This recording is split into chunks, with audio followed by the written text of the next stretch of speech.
I want to appeal for sober debate on this matter.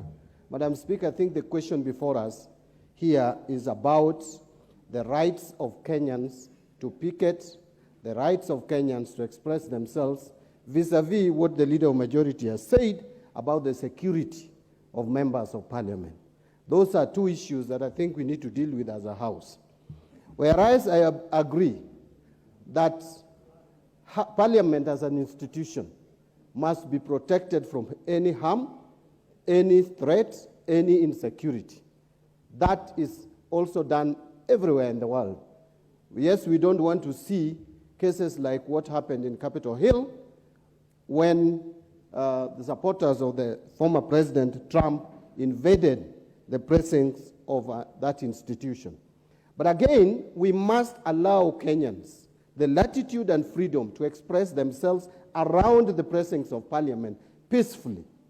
There is no indication or evidence that those Kenyans who came around the precincts of Parliament yesterday threatened the peace, threatened the security of members of Parliament. If there is that evidence, it needs to be tabled. We need to be tolerant, and as a House, I think it is high time that we created a space. You cannot ask those who want to picket about parliamentary proceedings to go to KICC.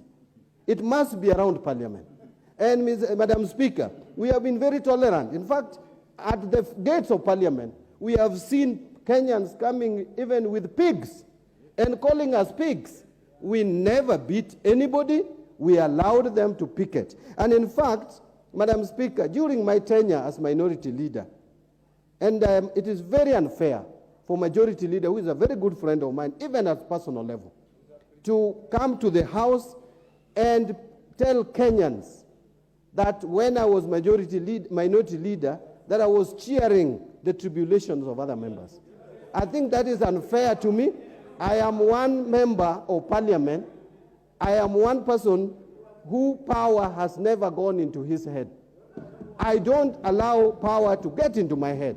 And Madam Speaker, for the information of Kumewaka, I don't need to prove anything as a member of Parliament for my coalition to know, or my party to know, my level of loyalty and my level of commitment towards the just cause of the people of Kenya. Yes. I have done it previously, I continue to do it, and I will do it up to the time that God has planned that I will be sitting in this House. I don't know when.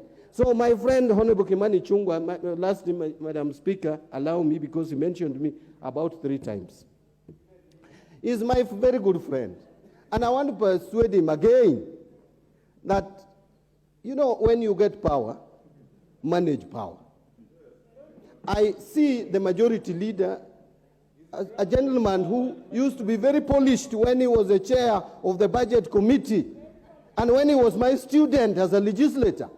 I have been tutoring him, including him coming to my house, and we were discussing, and I've been telling him how to conduct himself. When he has become majority leader, Madam Speaker, he is completely wasted. He has become arrogant. He even talked to seniors like me, and very rude. So, Madam Speaker, please, save us from the majority leader. You cannot impute on the character of others. Honorable members, we have other business.